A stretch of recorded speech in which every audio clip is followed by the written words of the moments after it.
13वें श्लोक में क्या कहा है? 7वें अध्याय का 13वां श्लोक। गुणों के कार्य रूप सात्विक, राजस और तामस, इन तीनों प्रकार के भाव से ये सारा संसार, प्राणी समुदाय मोहित हो रहा है। इन तीनों गुणों से परे, रजगुण ब्रह्मा, सतगुण विष्णु, तमगुण शिव जी से परे मुझ अविनाशी को नहीं जानता। अब ये कहते हैं कि सभी इन ब्रह्मा विष्णु महेश तक की भक्ति में जकड़े पड़े हैं, इनसे ऊपर मैं हूँ ब्रह्म, ये मुझे भी ना जानते। देखिए 7वें अध्याय का 14वां श्लोक। क्योंकि यह अलौकिक अर्थात अति अद्भुत त्रिगुणमयी मेरी माया, रजगुण ब्रह्मा, सतगुण विष्णु, तमगुण शिव जी, बड़ी दुष्कर है, खतरनाक है। और जो पुरुष मुझको निरंतर भजते हैं, यानी ब्रह्म की साधना करते हैं ओम नाम का, वे इस माया का उल्लंघन कर जाते हैं। वो ब्रह्मा विष्णु महेश को ओवरलैप कर जाते हैं, जंप कर जाते हैं, इनसे अधिक राहत मिलती है उससे। आगे देखो 15वें में क्या कहा है? ओए होए, माया के द्वारा जिनका ज्ञान हरा जा चुका है, रजगुण ब्रह्मा, सतगुण विष्णु, तमगुण शिव जी तक की जो बुद्धि, जिनकी बुद्धि वहीं तक सेट है, इनसे आगे कोई सुनना भी नहीं चाहते, वो आसुर स्वभाव यानी राक्षस स्वभाव को धारण किए हुए मनुष्यों में नीच, नराधम, नराधमा, मनुष्यों में नीच, दूषित कर्म करने वाले मूर्ख, मूढ़ लोग, मूर्ख लोग मुझको नहीं भजते। अब दास आपको सुनाएगा थोड़ा सा मौखिक कथा।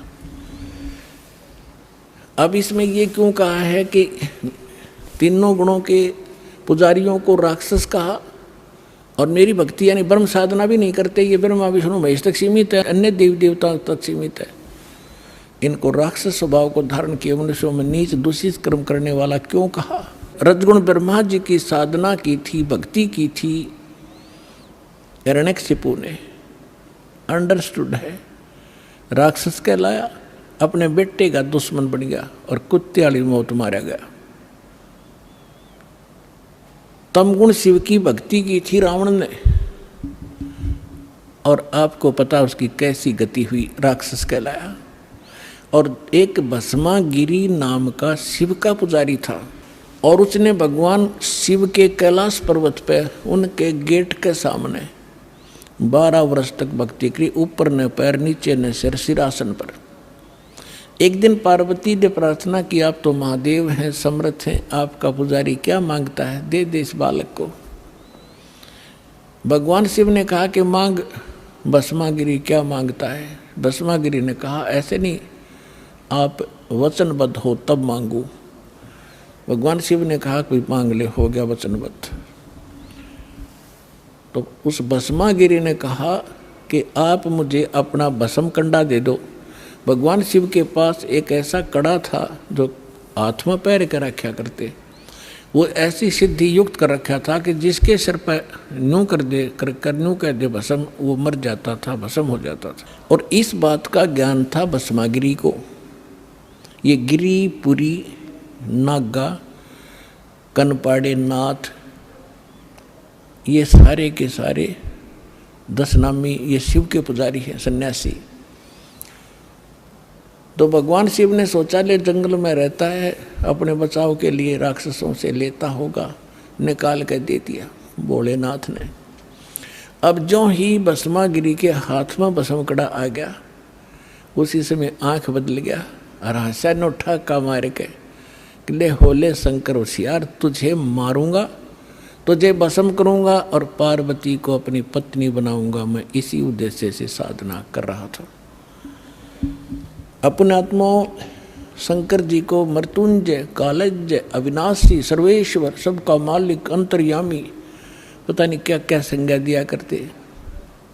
सूक्ष्म वेद में कहा है कि यदि ये इस अंतर्यामी थे, क्या उस दुष्ट के मन की नहीं जान सकते थे? क्या बकवाद लेकर साधना कर रहा है? अविनाशी होते तो क्यों भाग लिए उसके आगे? आगे आगे भगवान और पीछे पीछे पुजारी, दोनों जहाँ 100 की स्पीड पे। अब परमात्मा ने इनकी रक्षा करते हैं मालिक आकर, जब ये हृदय से पुकारते हैं, आपत्ति में होते हैं, ये भी उसी के बच्चे हैं। तो परमात्मा ने पार्वती रूप बनाया, भस्मागिरी और शंकर जी के बीच में खड़े हो गए और कहा संकेत से कि आ जाओ, यहाँ खड़े हो जाओ। अब भस्मागिरी ने सोचा भी बिल्कुल ठीक है, कड़ा मेरे पास है, शंकर जी तो रुके नहीं, अभी 100 किलोमीटर तो रहे, मैं इतने 2 बात कर लेता हूँ। वो खड़ा हो गया। पार्वती बोली आजा, ठीक है, वो तो आएंगे नहीं अब आपके पास, आप मुझे कुछ डांस करके दिखाओ ताकि मैं प्रसन्न हूँ। तो वो कहने लगा मैं साधु संत तपस्वी आदमी, मेरे डांस नहीं आता। पार्वती बोली मैं सिखाऊंगा। भगवान बोले पार्वती रूप में कि चलो मैं सिखाता हूँ, इस हाथ को ऐसे कर, इस पैर ने ऐसे करो, ऐसे कर। जब ऊपर करवा लिया ना, जिस हाथ में कड़ा लिए रहता और कह दिया भस्म, रिमोट दबा दिया उसका, भस्मा गिरी, भस्म हो गया। उसके बाद वो भस्मा असुर कहलाया, भस्मा राक्षस। फिर कड़े को लेकर भगवान शिव का दिल डटा। जब उसने राख देख ली ना शंकर भगवान ने इसकी भस्मासुर की, जब दिल की धड़कन, उसका पल्स रेट सेट होया था। ये तो इन 2 गुणों के पुजारियों की दशा दिखा दी, सुना दी। अब वैष्णो जी के पुजारियों की और कथा सुनाते। एक बार कुंभ का मेला भरा था हरिद्वार में। उस समय ये सभी गिरिपुरी जितने भी ये त्रिगुण उपासक हैं, अपने अपने ग्रुप में जाकर वहाँ इकट्ठे हो जाते हैं। पुरियों में पुरी, गिरियों में गिरी, नाथों में नाथ, उगड़ों में अगड़, नागाओं में नागा, वैष्णो में वैष्णो। और जो नहाने का ये समय निर्धारित करते हैं, हर की पैड़ी के ऊपर भी लगी थी। इनका अपना बनाया बस है ये मनगढ़ंत कहानियाँ। फिर भी उस अनुसार वो उस नहाने के लिए सबसे पहले नागा पहुँच गए हर की पैड़ी के ऊपर। पीछे तागे वैष्णो जो विष्णु जी के उपासक सतोगुण के। अब उन्होंने कहा कि नागाओं तुम बाद में स्नान करना, हम सर्वश्रेष्ठ हैं, हम भगवान विष्णु के उपासक हैं और हम पहले स्नान करेंगे, हम प्रथम स्नान करेंगे। नागाओं ने कहा कि नहीं, हम सर्वश्रेष्ठ हैं, हम त्यागी और बैरागी हैं, हम वस्त्र तक नहीं रखते, हम सर्वश्रेष्ठ हैं, हम सबसे पहले स्नान करेंगे। वैष्णो साधुओं ने कहा कि तुम पशु की तरह नंगे फिरते हो, टट्टी के हाथ भी ना धोते, शर्ट फरडो राख लपेट रखी, तुम काहे कि शुद्ध हो, उत्तम हो, बाहर निकलो, हम प्रथम नहाएंगे। अब इतनी अकल थी लोगों में। गंगा का पानी मैला हुआ था, 2 मिनट पाछे नहा लेते, वो नहा लें जबकि बिजली गिरी थी वह, पर भी खत्म हुआ थी 2 मिनट में। पर वो नहाना नूना भी भूल गए।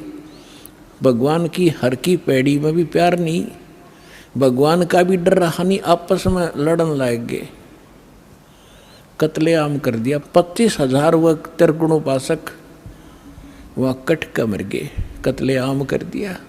सूक्ष्म वेद में कहा है, तीर तुपक तलवार कटारी जमदड़ जोर बदावे हैं, हर पैड़ी हर हेत न जाने वहां जा तेग चलावे हैं, काटे शीस नहीं दिल करुणा ये जग में साधक वावे हैं, जो जन इनके दर्शन को जावे उनको भी नरक पठावे हैं। कहते हैं हर पैड़ी हर हेत ना जाना, और वहाँ कर्द ठोके एक दूसरे ने कत्लेआम करें, और कट्टे शीश नहीं दिल करुणा, इनमें दया नहीं राक्षसों में। और ये जग में साधक वहाँ में तुम इनको संत भी कहते हो, और इनका जो अनुयायी बनता है उनको भी यो ये पाठ पढ़ावे हैं, यानी उनको भी नरक में ठोक देते हैं।